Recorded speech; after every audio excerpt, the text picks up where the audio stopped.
Hey, good morning, everybody. It's Robert Phoenix coming at you live from Fredericksburg, Texas.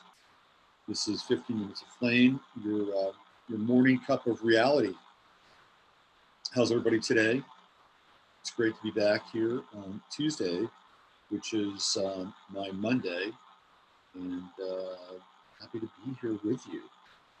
It's going to kind of hang out for a little bit, let the juices percolate, let everything marinate, and let people walk right in to the best chat group on the internet, aka Chatlandia. And oh my God, after a couple of days of a hiatus, look who's back.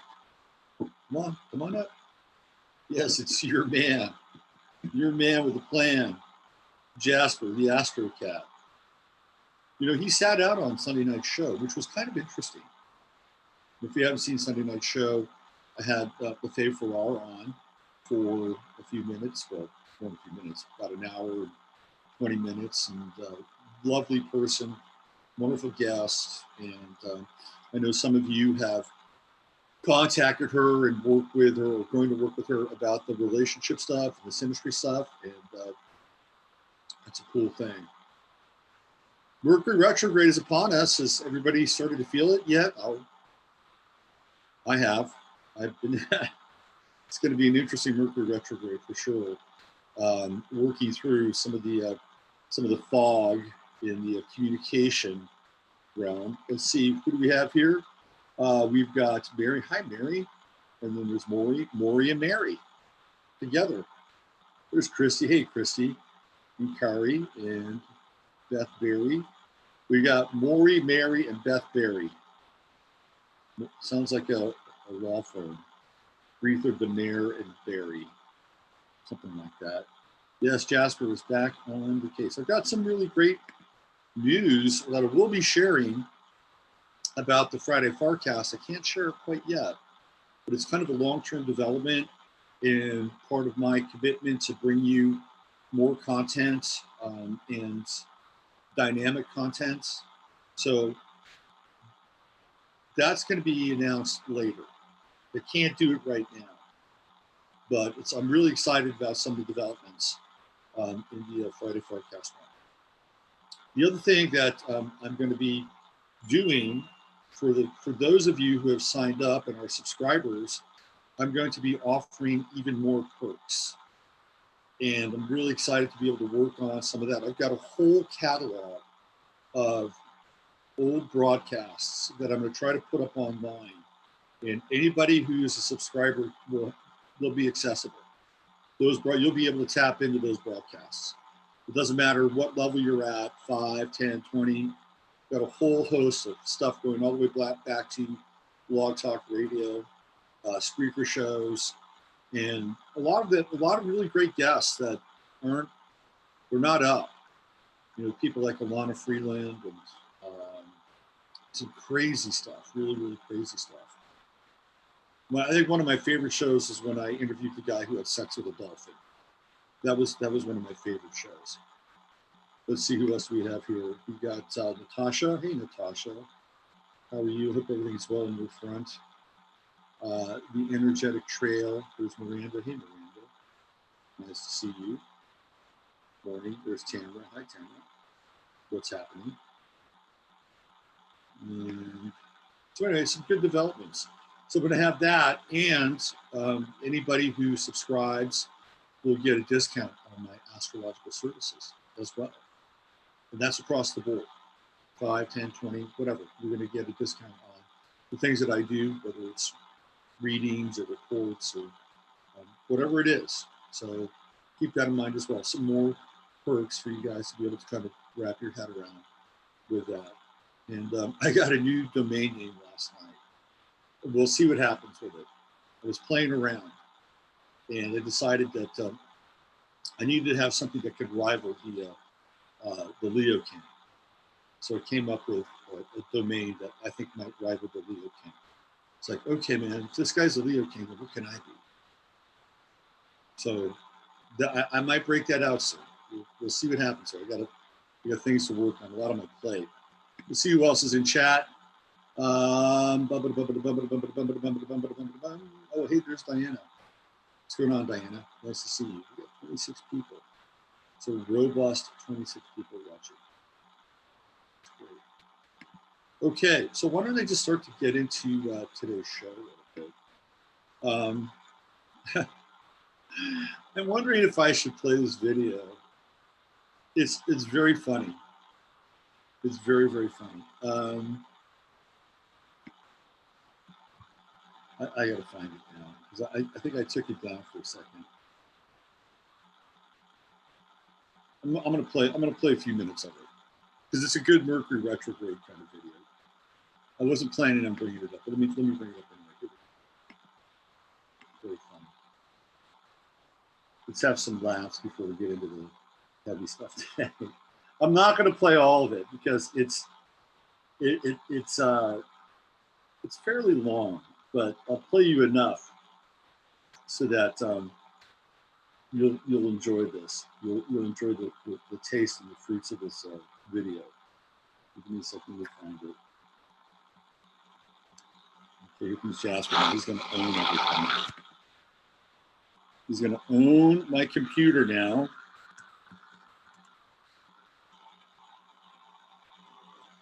Yes, Jasper, you own it. It's yours.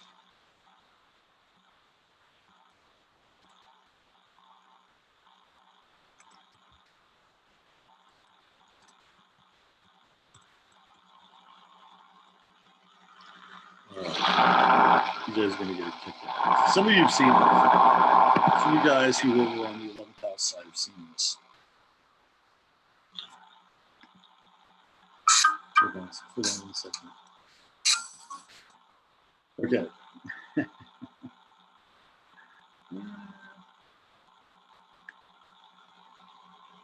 Oh, here we go. I got to make sure I have the right one. Okay. So I'm going to set the stage for you on this. Bernie Sanders got pranked. He got pranked by a couple of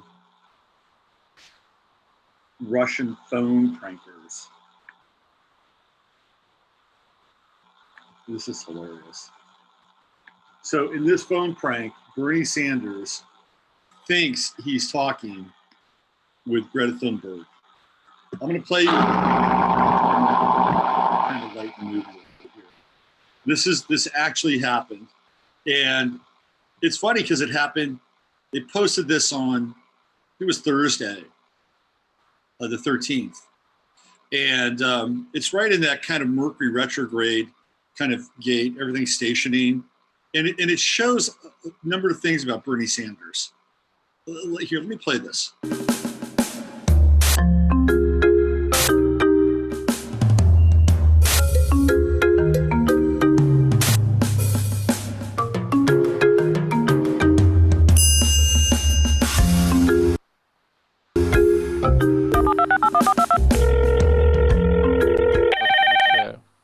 Hi, this is Senator Bernie Sanders calling for Greta. Yes, this is Swanza, Greta's father, and Greta is here. Hi, Senator Sanders. Hi, Greta. How are you?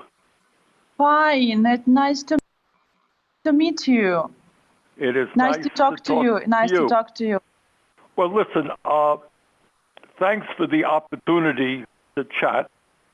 And I just wanted to congratulate you on the extraordinary role you are playing in rallying young people and people throughout the world on this terrible, terrible crisis of climate change. Oh, thank you, Senator Sanders. Thank you so much. And I want to say something to you. So my friends in the United States, as well as many stars of show business, have said a lot of good words about you. That you are the person who is now mostly needed, not only in America, but in the world. Well, thank you very much. Well, look, I think, why don't you tell me for a moment, you have been all over the world, I know. What kind of responses are you getting? Do people, young people, understand the severity of the problem? We think that the problem is big corporations. Yes, because everybody think that everything is fine and there is no problems outside. Well, you're doing an incredibly wonderful job, and I'll tell you what gives me a little bit of hope. Well, So let me it's- just say one of the very sad things that's happening now, you know, as Yes. you know, we have a president of the United States now who not only does not recognize the crisis of climate change, but he is actually encouraging more production of fossil fuels. He's doing exactly the wrong thing. So we can cooperate together. We would like to help you in your campaign in some way.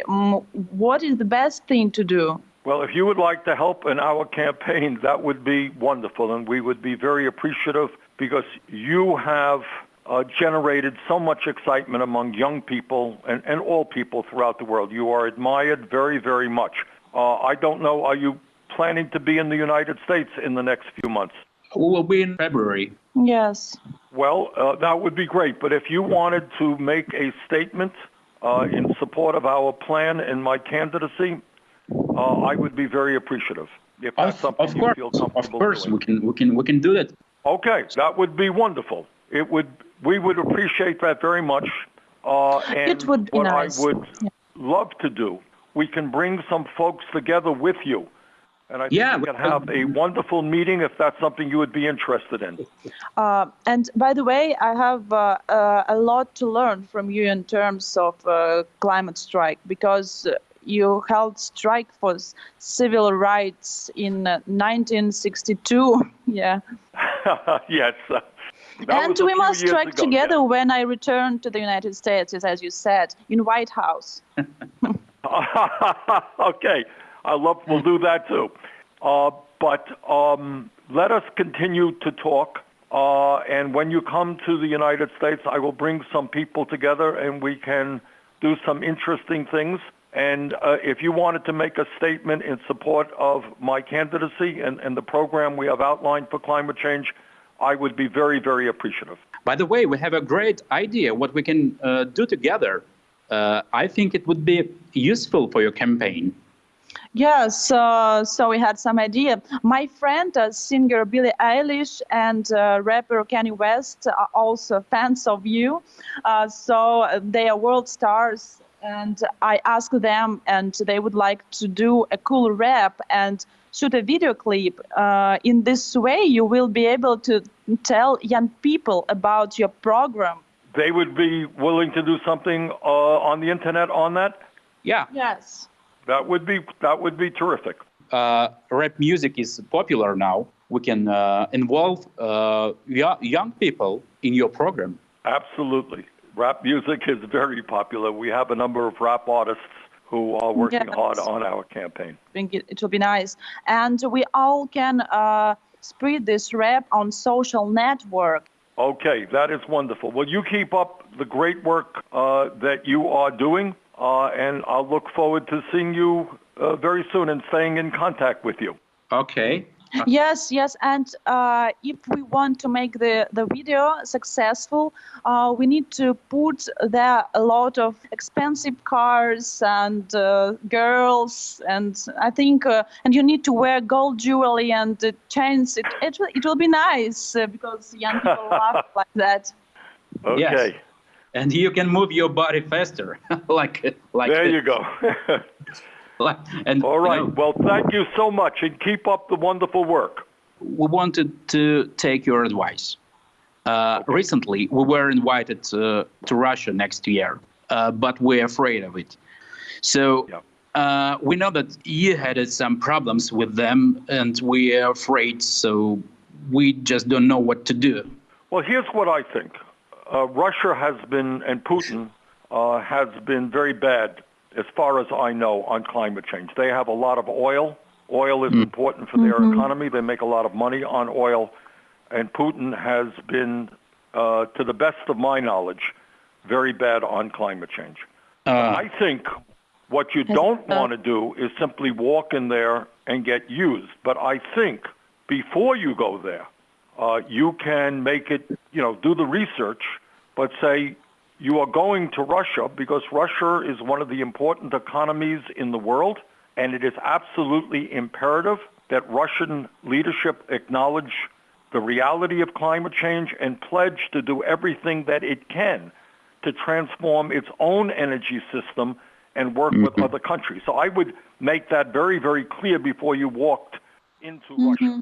See how they respond to that. Well, you can, I think it would be great to go, but before you go, you want to get a sense of where the government is coming from. I mean, if you can play any role, Russia has been very bad on climate change, but I think be careful that you're not used as a photo opportunity. That's what you don't want, correct? Of course. But I would ask them, make a public statement on it. Say you look forward to going to Russia to talk to people about the need to transform our energy system. See what kind of response you get from the government.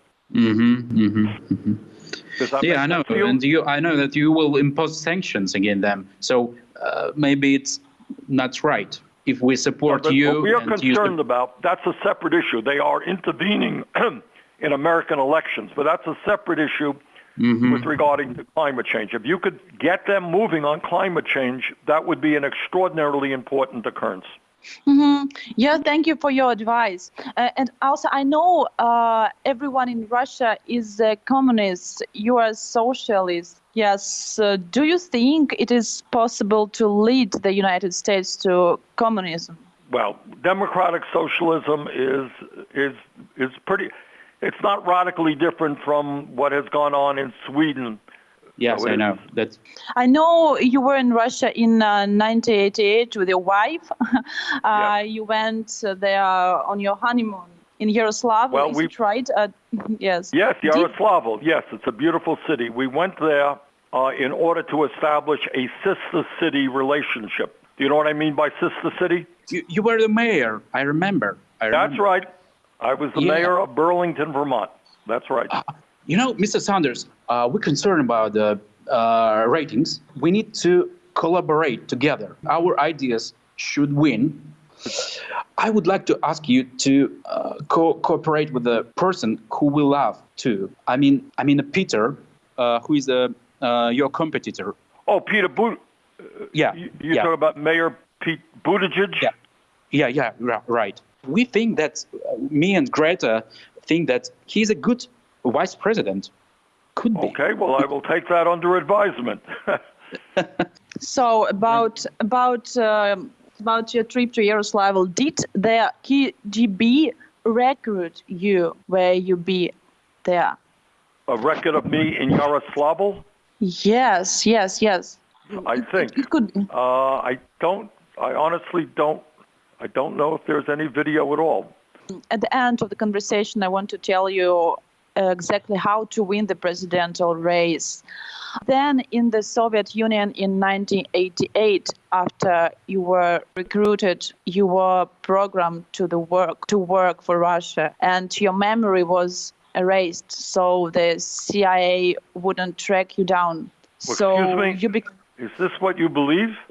Yes, you become a sleeper agent of the KGB. Yes, I know that you were a sleeping agent, and now it's time to wake up and fulfill your mission. Become president of the United States, build communism in the United States, and work for Russia. I'll tell you the code phrase, and you'll remember. Babushka, Balalaika, Putin, Babushka. Immediately after that, Russian hackers will begin an operation to bring you to power in the United States.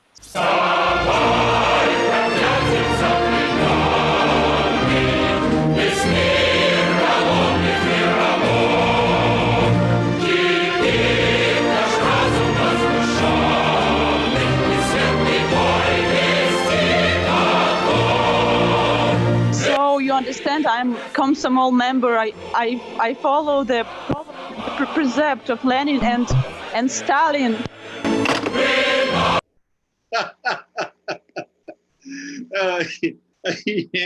He hangs up the phone at the end. Oh my God, that was hilarious. I'm sorry, I let it play all the way through. It was so damn funny. It was really, really funny. The thing about Bertie is that, I mean, this gets into what Joe Rogan was talking about. I mean, he's right there. It's like, he is who he is. He is who he is. And he's just going to pander to Greta Thunberg and her fake father, fake Greta and her fake father. He's all very excited about it. He's going with them all the way to the end. He even gets through like the hip hop stuff. He's like, yeah, okay. But then at the end, where they accuse him of being a Russian sleeper agent, and then I have the code where, oh my God, that is classic. That is just an absolute classic prank phone call. Oh man. So that's a nice little Mercury retrograde kind of deal for Bernie Sanders' campaign. All right, starting off a little bit of humor this morning. I want to get into, he was in pure campaign mode, totally pure campaign mode. Totally. It was hilarious, man. The punking of Bernie Sanders. They did it with, I think, Maxine Waters, too. These people, these Russians, man, they're very clever. They're very clever people when it comes to the prank stuff. Okay, so I want to get into the worst president ever. And I gave this, at least in my era, my generation, because I think there have been some really shitty presidents. I think FDR was a terrible president. Harry Truman was a terrible president. Woodrow Wilson is probably right up there, licking Satan's balls in hell. But I think in my generation, the absolute worst is this guy right here. And I'll give you a case as to why I think he's the absolute worst.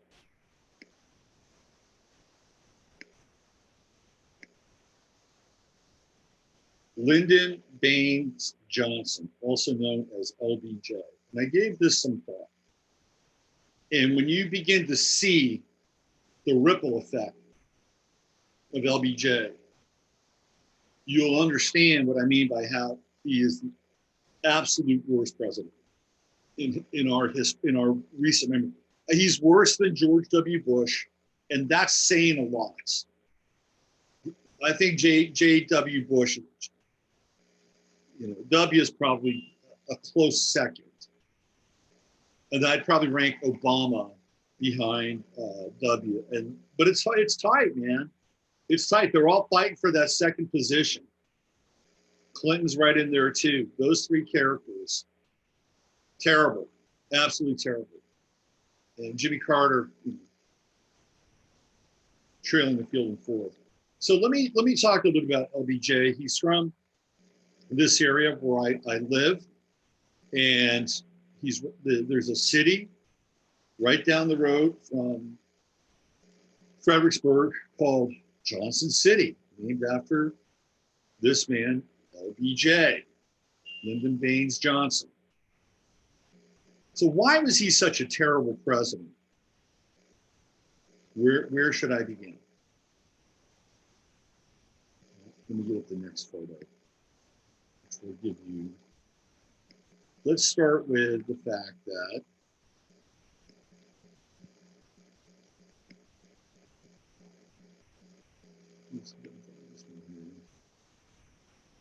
I got so many photos. I'm sure.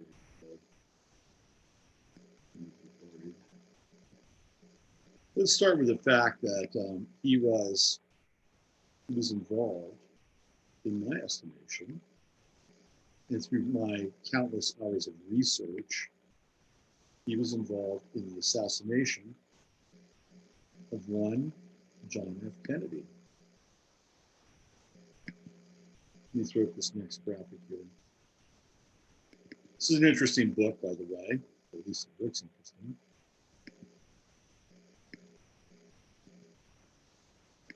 It's kind of the definitive book on LBJ and his role in the assassination of JFK.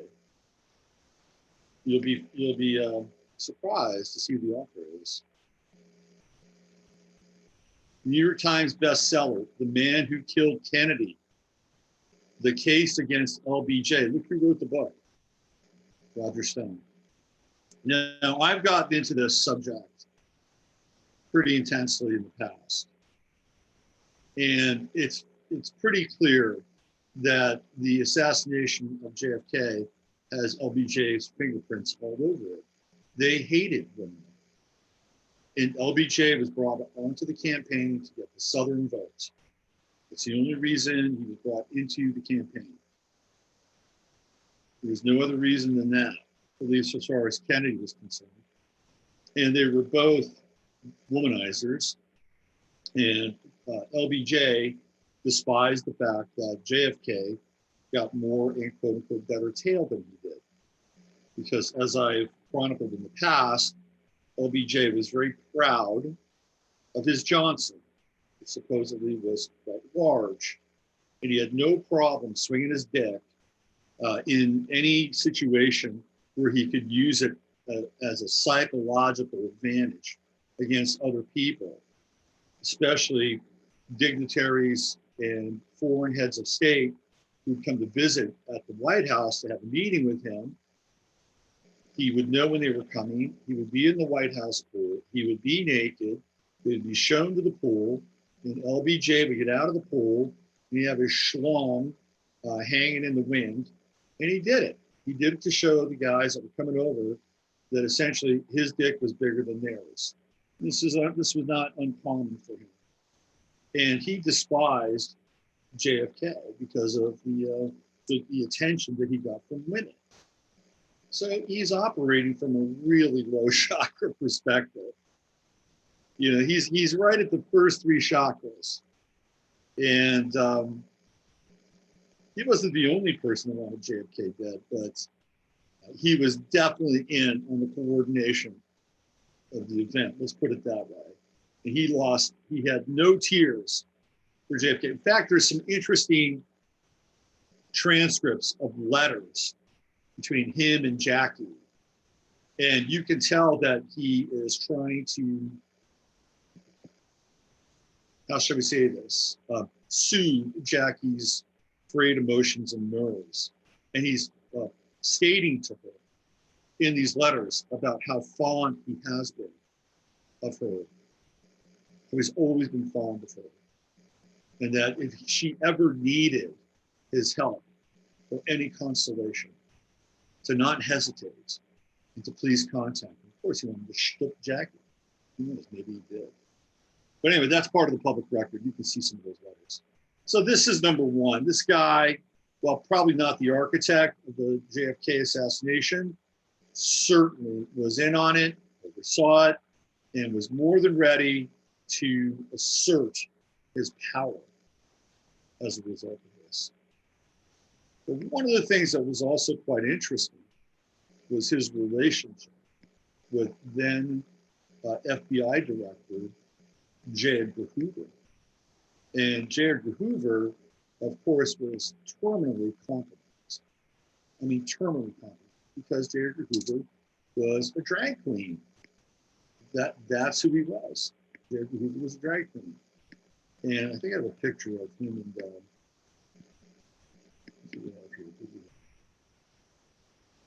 yeah, okay. So this is how close the two of them were. And here's the drag queen that was the head of the FBI. Not a great guy.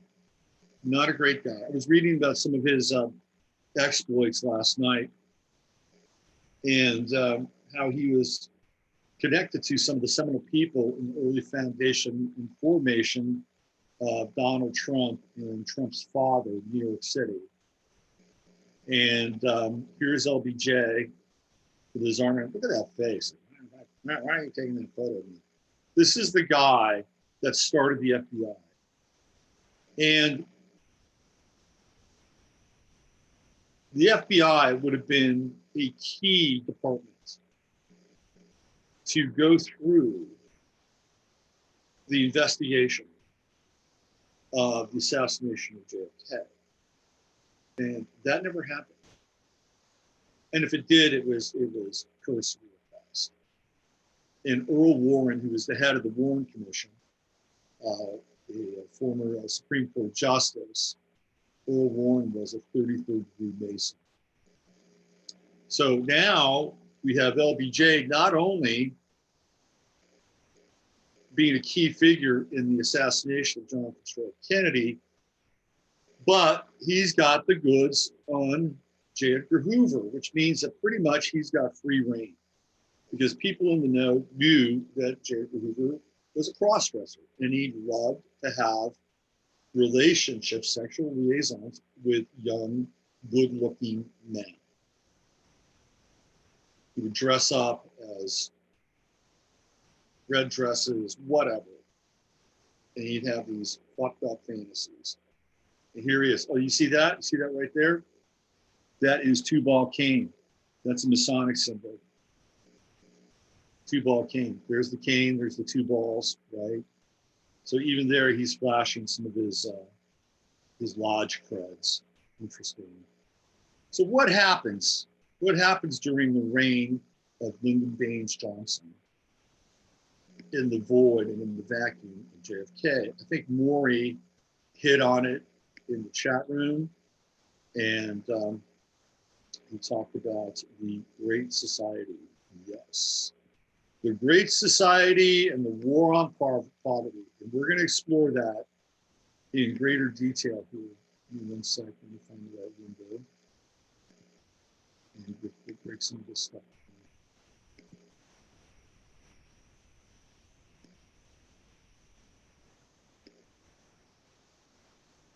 Let's see.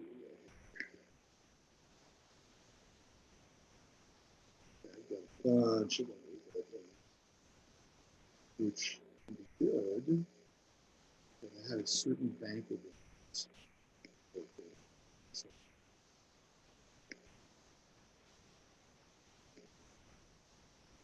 isn't that Greta stuff a hoot, man? The total hoot. Well, it looks like I'm going to have to go back and find some of these ones.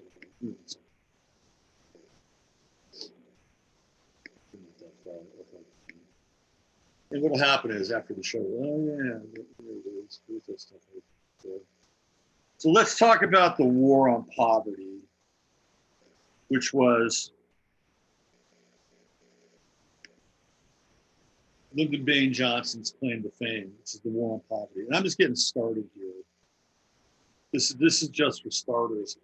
You're gonna get blown away by the seismic impact of this guy's presidency.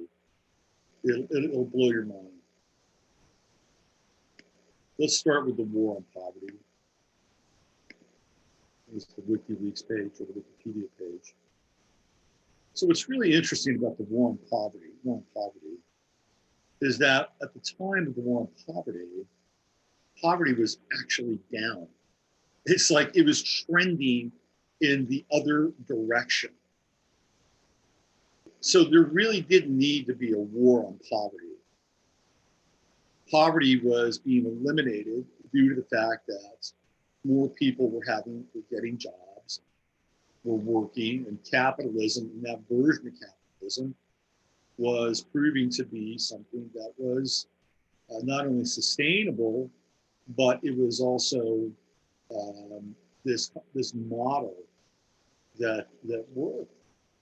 So let's get into this and show the rest of the world. The war on poverty is the unofficial name for legislation first introduced by United States President Lyndon B. Johnson during the State of the Union address, Wednesday, January 8th, 1964. So now remember this, Kennedy is shot on the 22nd of November, 1963. So we're going through the holiday season right after that.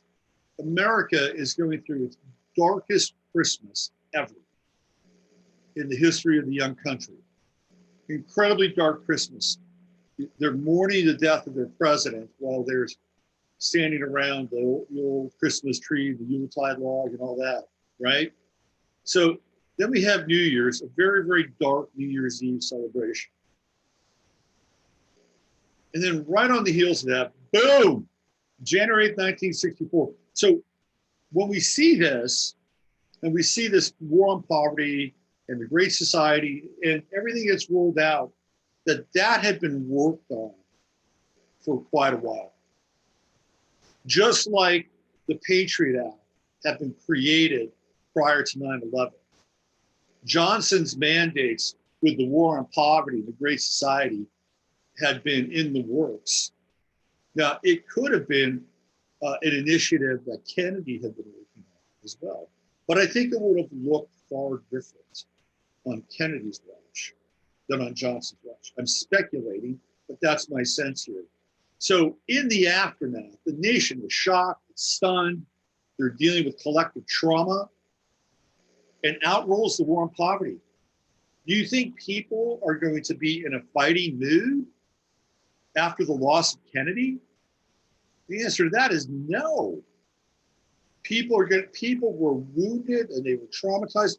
There are people to this day that remember where they were when Kennedy was killed. Just like most people my age or within the zip code remember where they were in 9/11. Same deal. And just like how 9/11 traumatized an entire nation, and then they brought in the Patriot Act and slipped that in while most of America, the majority of Americans, were mourning and wanting to just kind of go to sleep because of what had happened.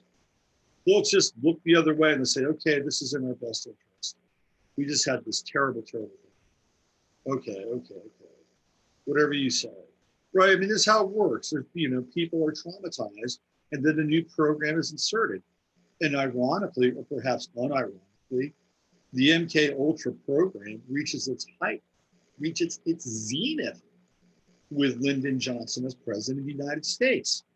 And the MK Ultra program is exactly that. It's trauma-based mind control. So it's trauma-based mind control on an individual level, but they're also practicing trauma-based mind control on a social level as well. Let's take a little deeper look here on the war on poverty.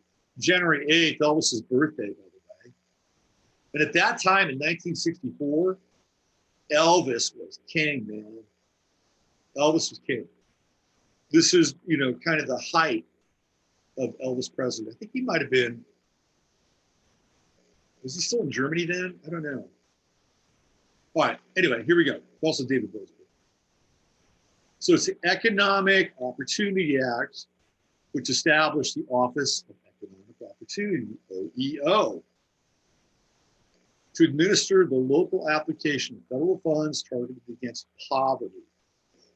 The 40 programs established by the Act collectively aimed at eliminating poverty by improving living conditions for residents of low-income neighborhoods and by helping the poor access economic opportunities long denied them. As part of the Great Society, we'll get into that, Johnson believed in expanding the federal government's roles in education and healthcare as poverty reduction strategies. These policies can also be seen as a continuation of Franklin Delano Roosevelt's New Deal. Exactly, that's exactly what they were, which ran from 1933 to 1937 and the full freedoms of 1941. Johnson stated, our aim is not only to relieve the symptom of poverty, but to cure it above all, to prevent it. How's that going? How'd that work out? The legacy of the War on Poverty Policy Initiative remains in the continued existence of federal programs as Head Start, Volunteers in Service to America, which is VISTA. My aunt worked for VISTA, by the way, TRIO and Job Corps. Deregulation and growing criticism of the welfare states and the ideological shift in reducing federal aid to impoverished people in the 1980s, culminating in the Personal Responsibility and Work Opportunity Act of 1996, which President Bill Clinton claimed ended welfare as we know it. So what's interesting about this is that poverty was actually going down when they decided to enact the war on poverty. It was not a great initiative for the American people. And we can see that the trust in government began to wane significantly. live in world poverty. Here we go. This is the interesting statistic. President Johnson's war on poverty speech was delivered at a time of recovery. The poverty level had fallen from 22.4% in 1959 to 19%. That's pretty significant. That's a significant drop. And if that's true, it was trending in a downward direction. When the war on poverty was announced, it was viewed by critics as an effort to get the United States Congress to authorize social welfare programs. Republicans ran against the war on poverty program. Some economists, including Milton Friedman, have argued that Johnson's policies actually had a negative impact on the economy because of their interventional nature. Noting in a PBS interview, the government sets out to eliminate poverty. It has a war on poverty. So-called poverty increases. It has a welfare program, and the welfare program leads to an expansion of problems. A general attitude develops that government isn't a very efficient way of doing things. Adherents of this school of thought recommend that the best way to fight poverty is not through government spending, but through economic growth. So they were basically insinuating a lie, or they were promoting a lie, because poverty was trending downward. But it doesn't matter if they have an agenda to fulfill, they're going to fulfill the agenda. That's the way it is. So out of the war on poverty, what do we have? We have the welfare states. The welfare state is launched. The Great Society. So these are some of the things that come out of this, right? The EOE is created, another government bureaucracy, community action program, Job Corps, Volunteers in Service of America. This, you got the Food Stamp Act, 1964, Elementary and Secondary Education Act, which means they're going to get into the schools. They're going to start to turn the schools here. And that's through the aid by the federal government. And then Social Security Act. So they created Medicare and Medicaid during that time. Now, I think Medicare is probably okay for people over 65. It's probably not a bad thing. So I'm not going to trash this completely. But I also think that it created a much more bloated opportunity, a much more bloated bureaucracy as a result.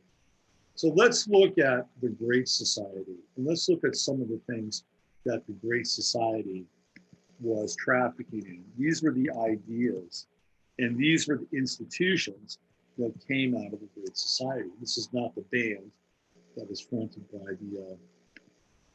Grace Slick, which eventually became the Jefferson Airplane. So let's take a quick look at the Great Society. We're going to look at some of the wonderful other aspects of the Johnson administration and presidency. So the Great Society was a set of domestic programs in the United States launched by Democratic President Lyndon Baines Johnson in 1964 and 65. It was coined during a 1964 speech by President Lyndon B. Johnson at the University of Michigan, and came to represent his domestic agenda. The main goal was the total elimination of poverty and racial injustice. And how did that work out? Apparently, there is so much racial injustice in the world today that there are people even more radical than Lyndon Baines Johnson who advocate the removal of anybody who is so-called white or Caucasian, right? From society in general. Not very diverse. Not a pretty picture of so-called diversity. Anyway, new major spending programs address education, medical care, urban problems, rural poverty, and transportation were launched during this period. Some Great Society proposals were stalled initiatives from JFK's New Frontier. That was JFK's initiative. Johnson's success depended upon his skills of persuasion, coupled with the Democratic landslide victory in the 1964 elections that brought in many new liberals to Congress, making the House of Representatives in 1965 the most liberal since 1938. So he had the troops behind him. Anti-war Democrats complained that spending on the Vietnam War choked off the Great Society. While some of the programs have been eliminated or had their funding reduced, many of them, including Medicare, Medicaid, the Older Americans Act, federal education funding, continue to be put to the present. So let's look at some of the pieces of the Great Society right here. With civil rights piece, with the war on poverty, of course there's education, there's health. It touches almost every single aspect of our society in many ways. The arts and cultural institutions. This one is interesting, and it's one of the more underlooked aspects of the Great Society.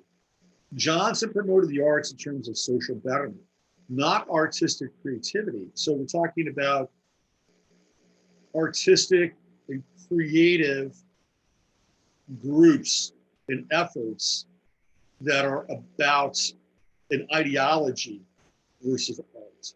He typically emphasized qualitative and quantitative goals. By the way, that's right out of the Soviet Union.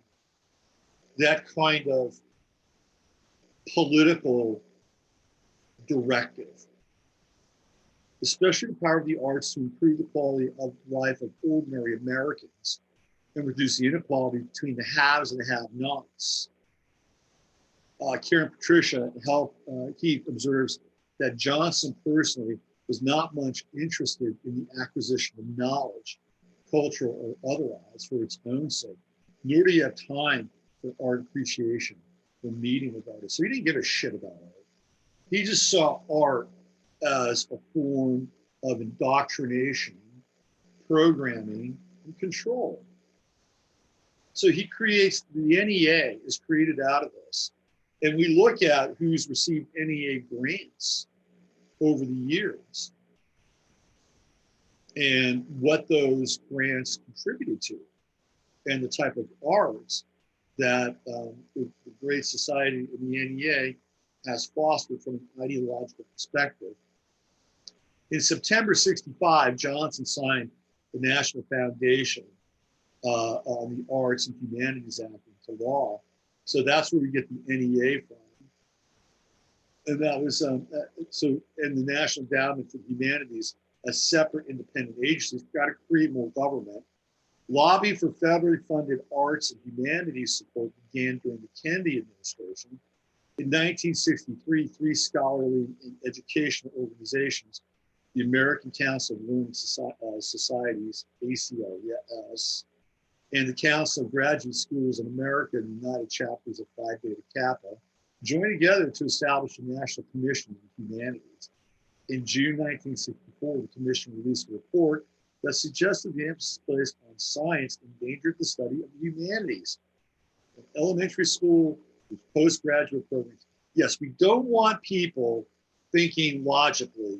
We don't want people to have deductive powers of reasoning at their disposal. No. Let's downplay that.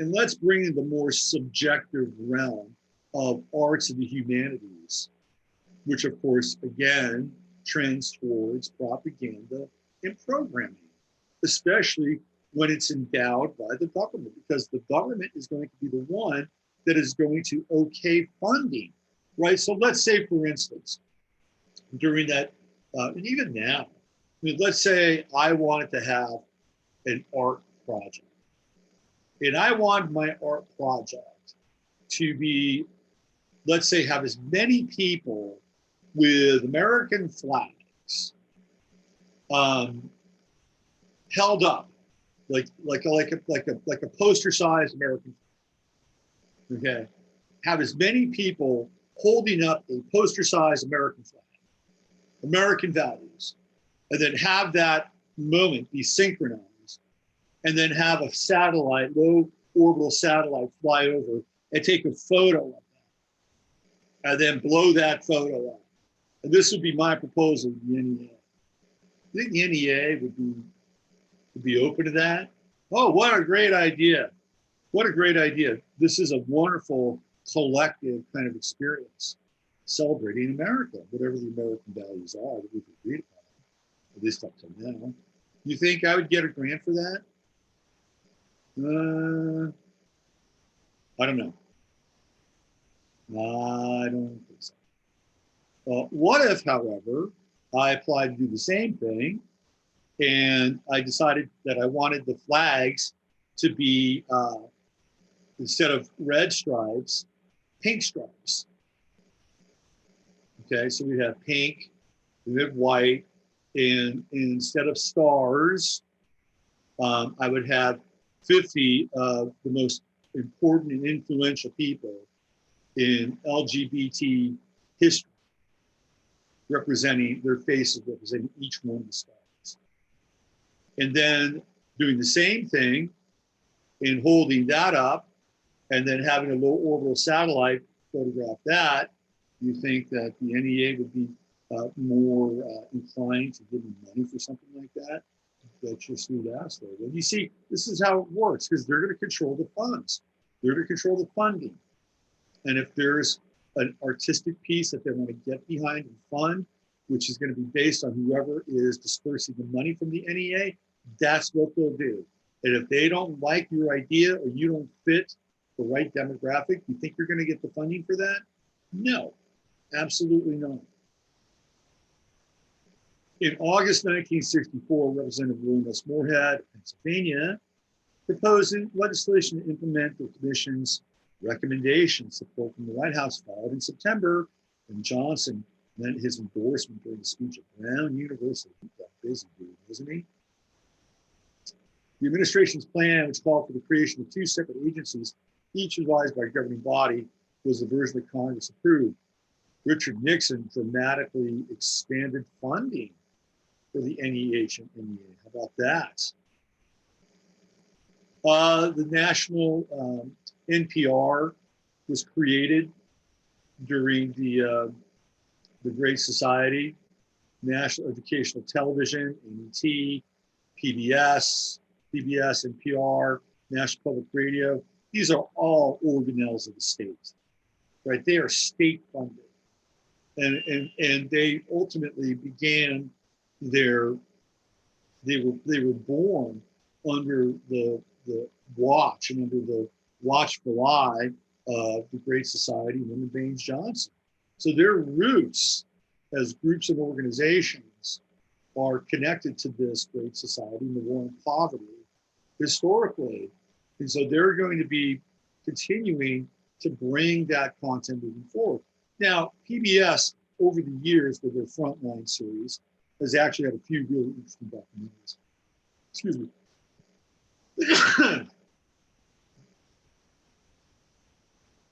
So it's not all just, complete and utter propaganda and programming, but if you ever listen to, say, Pacifica Radio, which was funded for a long time by NPR, but I think they had a break with that, or you listen to NPR in general, what do you think they're talking about?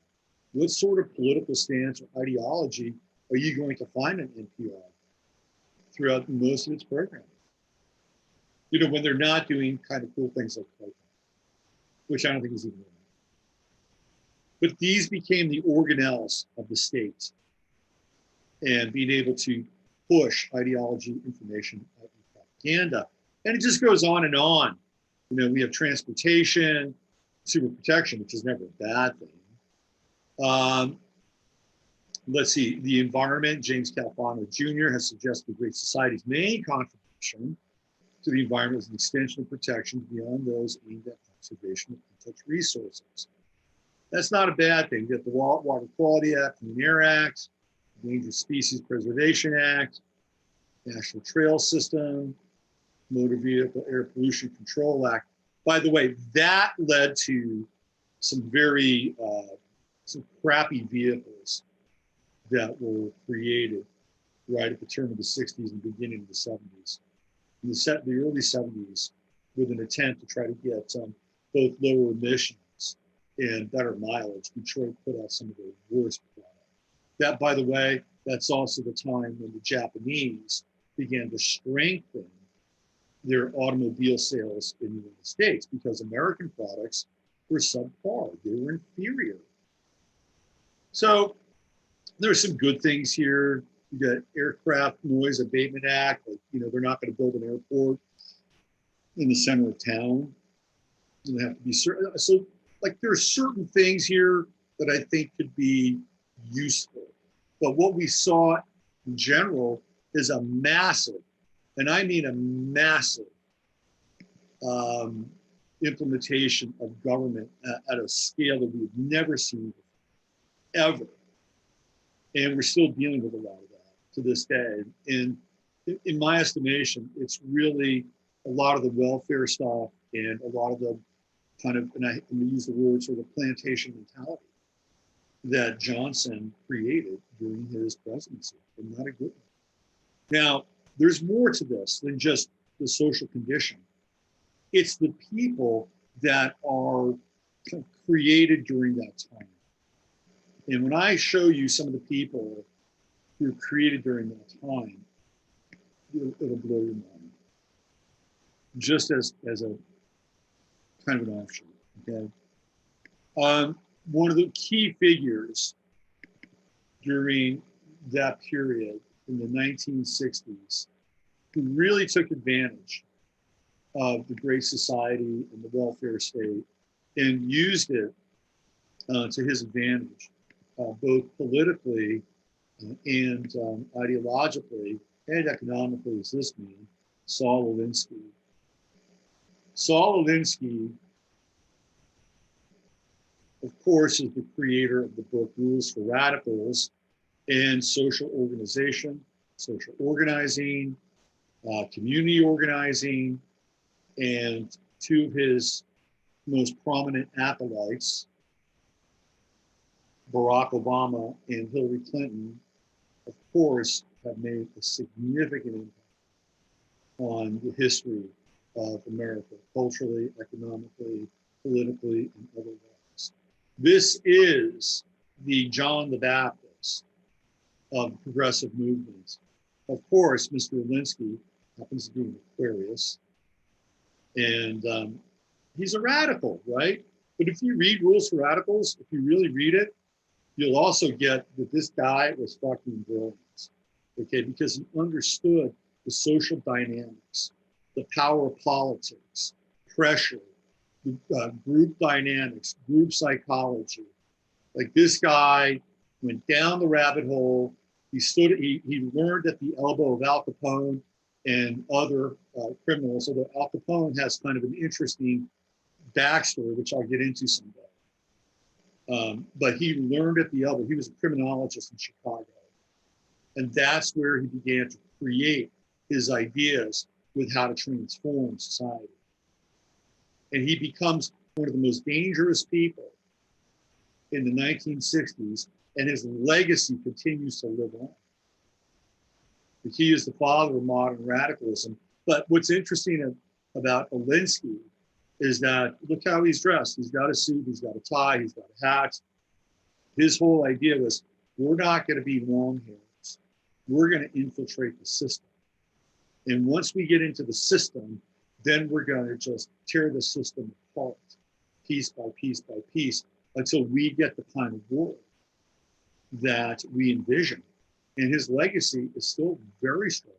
I'm going to show you some of the links to his legacy. And again, this is in the area, the aura and the era of the Great Society. Once the welfare state stuff was passed, it became napalm for Saul Alinsky. That this was his time, that was his entree into the world and being able to use the welfare system against the state. He's not the only one.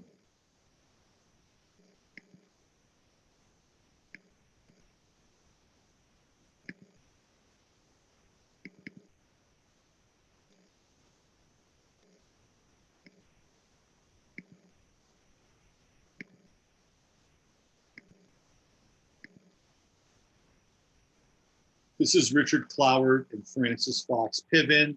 Together they're known as Cloward Piven. They were university teachers specializing in sociology and social programs. And they were responsible, along with Saul Alinsky, for being able to use the welfare state against itself. And their Cloward-Piven strategy was essentially to overload the system and break the system. And they did exactly what they had planned to do. They created the model for how to break the system. And they did it in New York City when John Lindsay was mayor.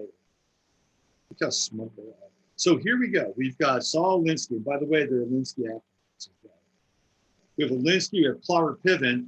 They're not only encouraged and empowered, but they are activated. And it's all during the time where Lyndon Baines Johnson is president.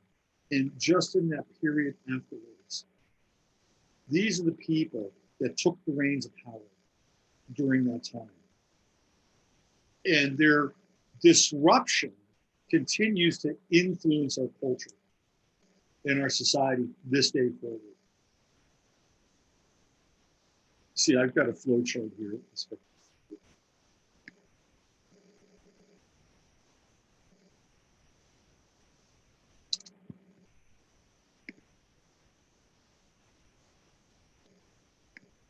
This gives you an idea as to how far-reaching and the networks that become created and then activated with Cloward Piven.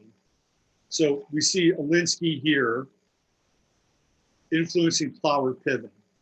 Now they draft this guy, George Wiley, who's this radical in New York.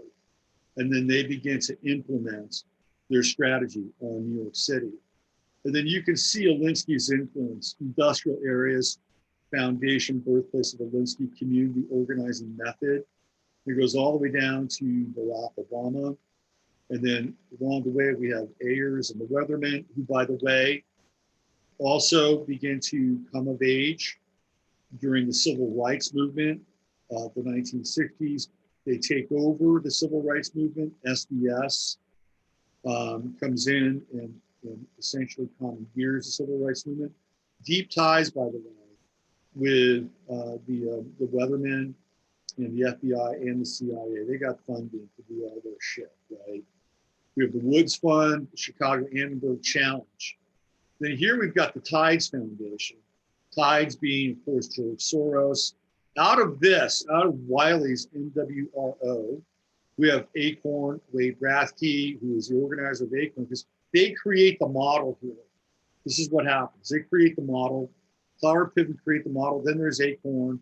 And of course, Barack Obama, heavily influenced by Acorn, was an Acorn organizer. There's Project Vote. Now we have Media Matters, MoveOn.org. All of them are quite influential. NEMREL now, we have Soros's Open Society Institute, and the Open Society is run by the SDS founder, Students for Democratic Society, R.A. Naylor. So SDS is still all over this. We have Carl Davidson and the New Party, right? And all this coming down from CPUSA, the New Left, Red Diaper Babies, SDS, Wade Rathke, Bill Ayers, Carl Davidson. So they're all intertwined here, and Alinsky is the guy. And from Alinsky, the centerpiece or the core of all this is when Cloward Piven introduced their strategy, their crisis strategy. And this is all aided and embedded and empowered ultimately by the presidency of Lyndon Baines Johnson. So you want to see some interesting pictures? Let's see right here. Not only was Barack Obama influenced by Saul Alinsky, who again takes advantage of the Great Society and the war on poverty, but we have this whole thing. We have Hillary Rodham Clinton, who met with him briefly. She basically wrote her Wellesley College thesis on Alinsky. They're both from Chicago. Rodham entered Yale Law School, which time she wrote a chummy letter to Alinsky that came to light in 2014. It demonstrates that she considered him an important mentor and that she was deeply committed to his radical critical philosophy. Rodham interned at a law firm known for its radical politics, the Black Panthers. This is her letter. Dear Saul, when is the new book, Rules for Radicals, coming out? Or has it come somehow? Has it come? And I somehow missed the fulfillment of Revelation. Remember I said this is the John the Baptist. He's the John the Baptist of the political left. Needs some new material to throw at people. So now we have Hillary Rodham. We've got Cloward Piven. We've got Bill Ayers. And Ayers, of course, being very much good. Let me see a picture of Ayers here.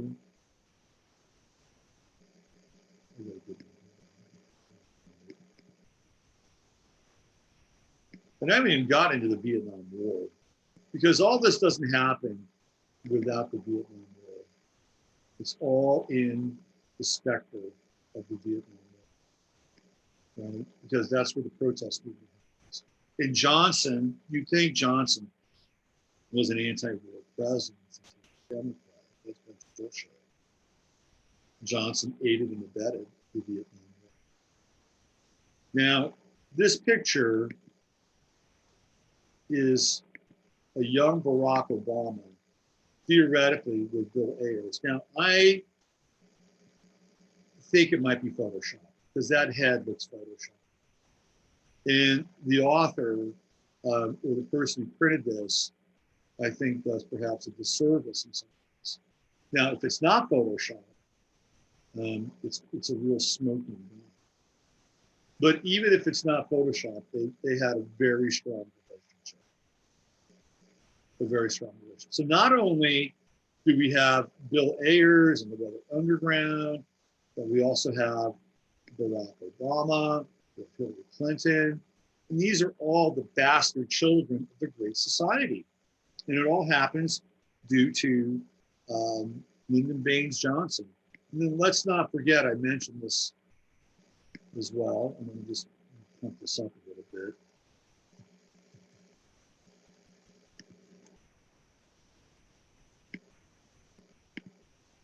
It's a bit of a shocking photo, but I'm going to show it anyway. We have the Vietnam War. Johnson presided over one of the worst and polarized conflicts in American history. And he let it happen. He could have ended the war at any time, anytime. And also keep in mind that this was a Democratic Congress and a Democratic Senate. The Democrats ruled the roost. So much for being anti-war candidates. So we have the Vietnam War creating more trauma, again, part of this much deeper psychological operation. Much deeper psychological operation, which ultimately becomes MK Ultra. Correct?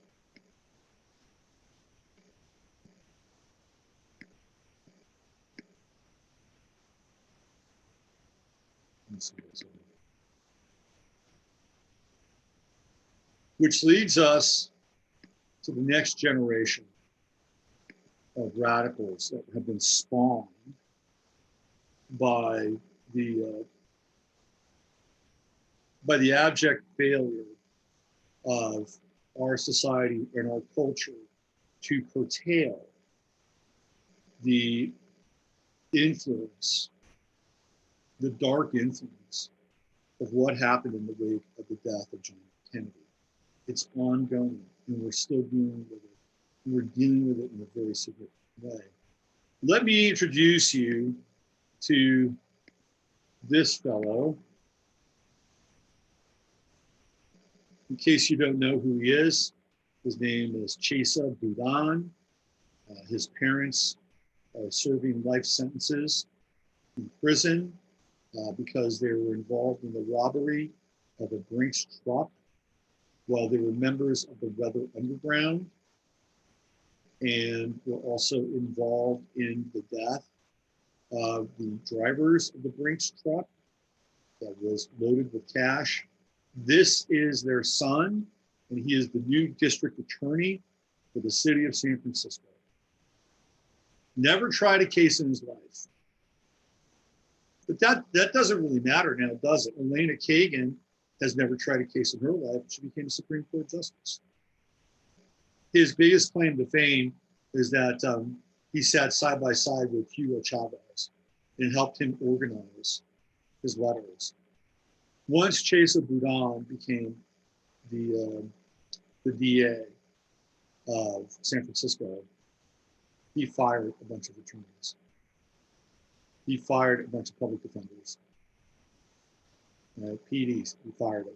Because this guy understands or knows or feels at a core level what imprisonment is like, because his parents have been in prison. And his whole idea is going to be about prison reform, which means he's going to let people slide, essentially.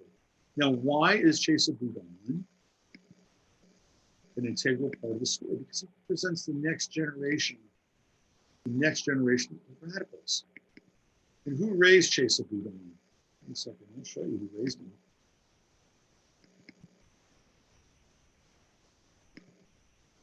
His adoptive father, Bill Ayers. So Bill Ayers downloaded everything to him. Everything to this guy. And he is on a fast track now to political power and his ascendancy, his political ascendancy and political power. He's on the fast track now. He's the DA of San Francisco. He'll have probably another term there. Maybe he'll move on if his record is too spotty and San Francisco descends into another even lower rung of hell. Like maybe he'll move on. He'll get a spot somewhere inside the government of the state of California. I could see where Boudin will be positioned to become Attorney General of California, right? Maybe he goes on to a governorship. Maybe he moves into the political arena from the federal side of things, runs for state senate. You're looking at the launching of a political career with the aspirations ultimately of this guy becoming president. And right now, he's just moved into one of the most important and powerful positions in the state of California. And so we see the pervasive effect from Lyndon Baines Johnson's legacy moving forward through time and still impacting us to this very day, which in my estimation makes him one of the worst presidents ever, and particularly of my time. And I haven't even gotten into the MK Ultra stuff, which also happened on his watch in a very big way. Worst president. Worst. The Great Society and the War on Poverty also represents inversion, and the type of inversion that we become accustomed to. Beauty is ugly, ugly is beauty. Truth is lies, lies are truth. That thing. The Great Society really winds up turning into something other than the Great Society. It is the downfall of the Great Society. The War on Poverty turns into something different. The War on Poverty becomes the war on economic welfare and the economic well-being for everybody. The War on Poverty ultimately becomes a tool to make more people impoverished and to accept the benefits of the welfare state. And there were people in New York City, who were part of Cloward Piven during the time when welfare started to come around. And people did not want to sign up for welfare because they felt like it would have a detrimental effect on their character and their sense of responsibility. And they were cajoled by community organizers going door to door and to sign up. It'll be okay. Just sign up. It's free money. And eventually they convinced enough people to do that. And it broke the state of New York went bankrupt because of all the entitlements and the state's inability to city's inability. It was New York City, but the city's inability to be able to meet the requirements, the fiscal requirements and responsibility for everybody. Not only that, but George Wiley, he organized all these strikes. The unions were very influential in organizing strikes, and the garbage workers would strike. New York would look like a pit and smell like a pit. And it was just total chaos, total chaos. And John Lindsay, he couldn't handle it, and that completely derailed Lindsay's political career. This is a guy that was he was closely associated with the Kennedy family and the Kennedy administration. And Lindsay was on a kind of a rocket ride to his own political aspirations and success. But that didn't happen because of the debacle that occurred in New York City. This is what we're dealing with now. The worst president ever. Worst president ever. Period. End of story. Real quick, again, the legacy continues. I was sent a very intense piece of information today by one of my Cub reporters, good friend Lisa.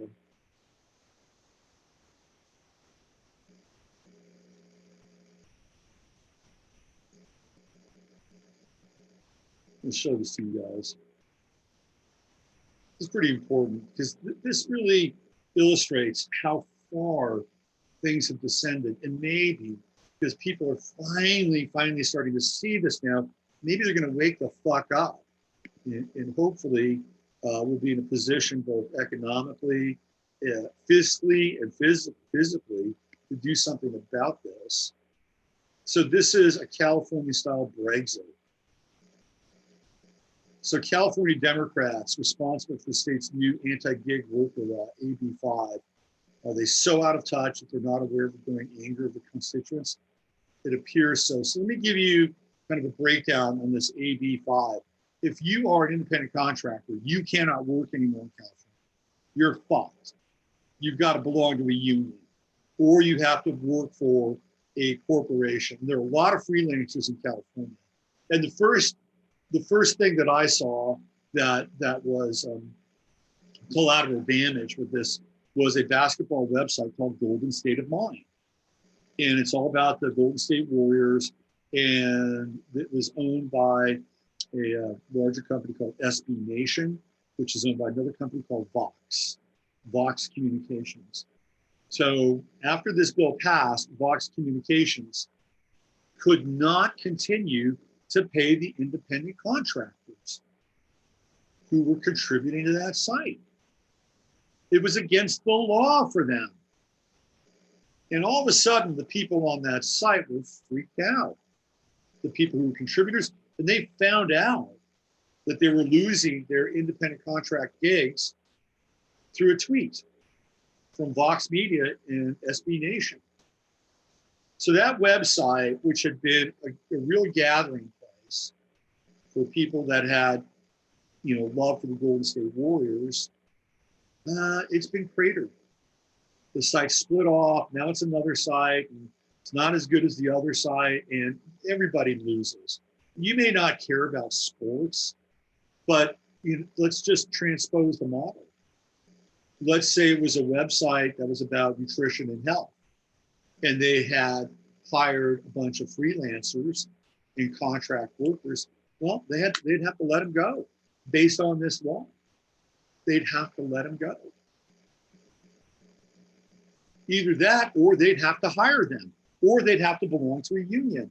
So all these independent contractors now, everybody from writers to chefs to people that do music and bands and one-off gigs, they're all impacted and affected by this law. And people are starting to get pissed off.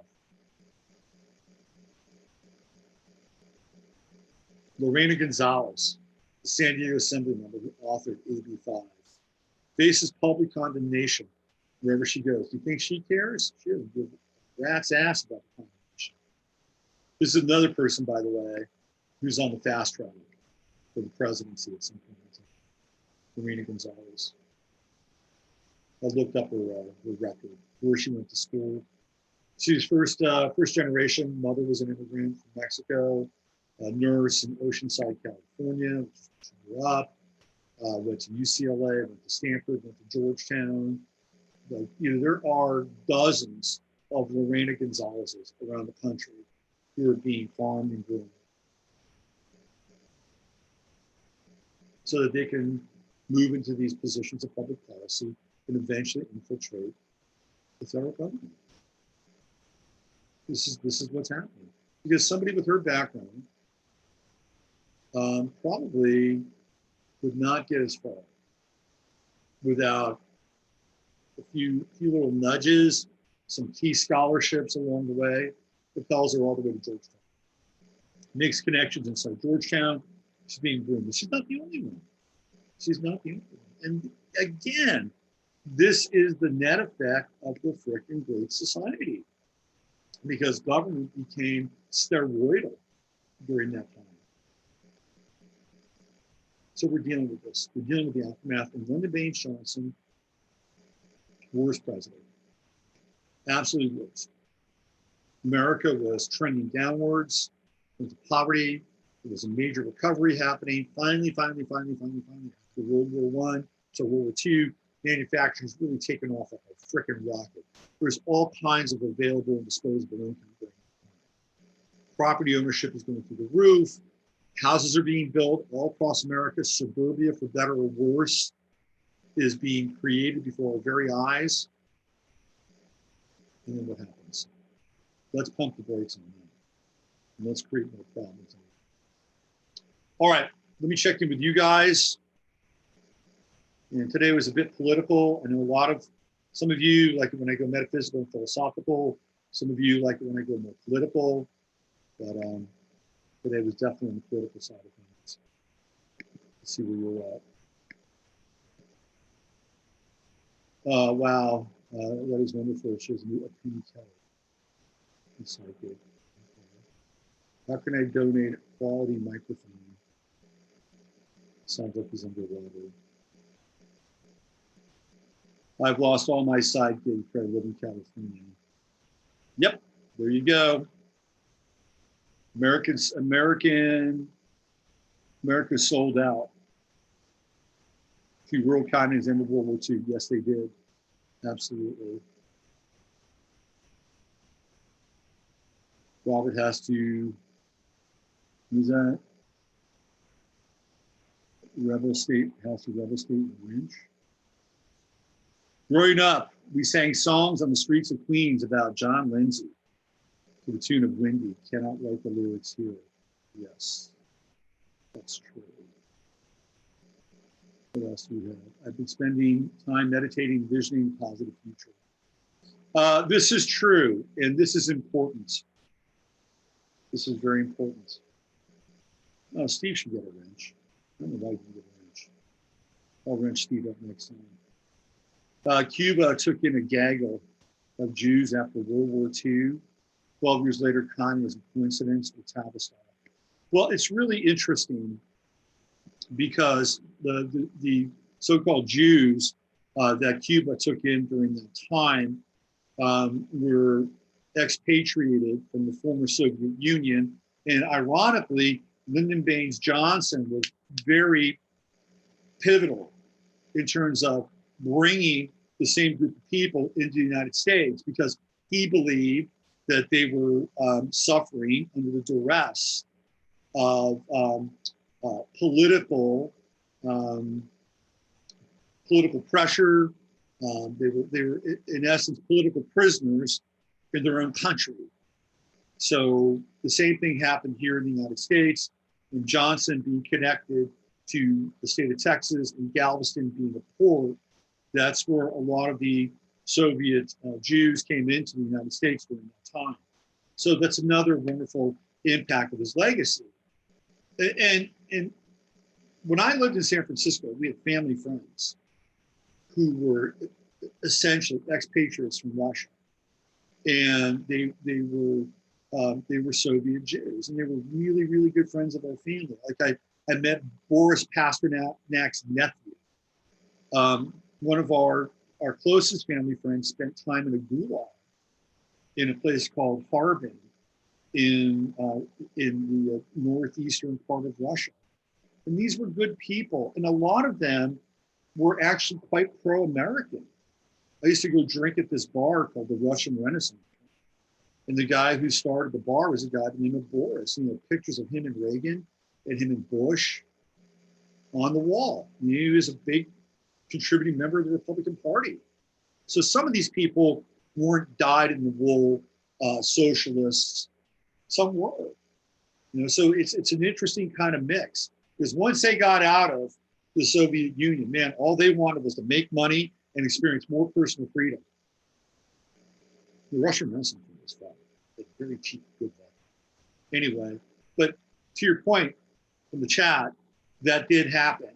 And a number of those people were involved in the Soviet-style takeover of Russia and became engaged in that ideology. And clearly, I think in Cuba, that was also the case.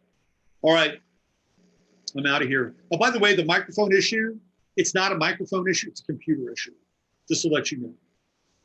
I have to work on it. I apologize for it. But I have my USB inputs to the computer get fried when I put a microphone in. So thank you for pointing that out. This is a computer issue. It is not a microphone issue, trust me. I've been down that road. For those of you who have sat here and suffered or endured whatever kind of audio or sound issues I have had, I thank you very much.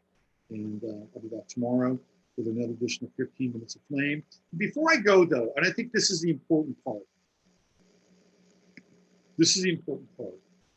that we as agents of change in our own lives have to be able to take a quantum leap in terms of our ability to not only envision a better future for the world around us, but for our own lives as well. And we're going to be going through some turgid seas here over the course of the next few months. So it's going to take a lot of clarity and lucidity and focus and dedication and commitment to your life on a number of different levels. We're playing the multidimensional game, right? There's the reality game. There's the what happens if coronavirus really breaks out game. How are you going to deal with that game? Economically, fiscally, physically. There's the long-term game. There's all kinds of levels to where we are right now. And one of the things that was brought up in the chat is to be able to envision this. And we can all create stronger, sovereign timeline expression and manifestation by making choices that are in our own best interest. And that sometimes can be very difficult. It's one of the things where I think most of humanity is terrible at. But I'll tell you who's really good at it are sociopaths. Sociopaths are great.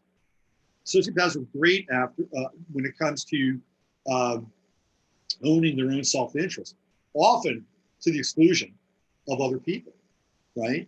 When they step on people along the way. Now, I'm not advocating you be a sociopath, but there's something there about owning what you need in your life. And sometimes those decisions can be challenging, and they will cause us to begin to doubt ourselves, to bring up a lot of our fears. And that's where we need to push through and move forward and make really positive timeline adjustments, timeline shifts, and timeline commitments and accountability so we can blossom. And it's never too late, and we're on the clock now. All right, speaking of on the clock, I'm out of here. Use your head to discern what's real, your heart to say what's possible. Thank you once again. You've been watching 15 Minutes of Flame. I'm Robert Phoenix. And thank you, everybody in the chat room. Chat man, you're great. See you tomorrow.